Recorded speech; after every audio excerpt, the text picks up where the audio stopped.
purpose was first to crush men's testicles and then to cut them off. In Kenya, soon after the Second World War, there was an uprising by the Kikuyu people who wanted their land back. The Kikuyu were herded into concentration camps and fortified villages, almost the entire population of over 1 million people. People were systematically tortured to death. They invented a new kind of pliers whose purpose was first to crush men's testicles and then to cut them off.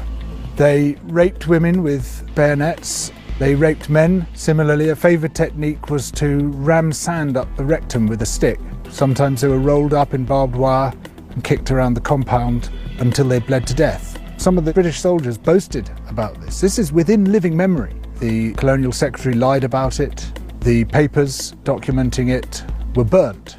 The impact of the rich and powerful nations has been so phenomenally murderous and destructive that it has been completely airbrushed from our national consciousness.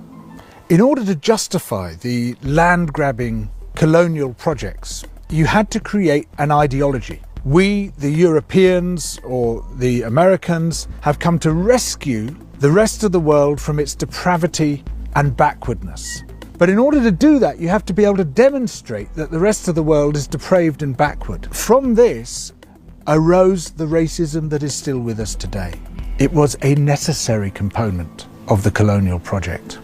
Some people might claim, well, okay, we broke a few eggs to make this omelette. It's as if all those human beings were eggs. But look at the omelette. Isn't it fantastic? Look, we made this fantastic omelette. Forget about all that unpleasant stuff and let's just celebrate where we are.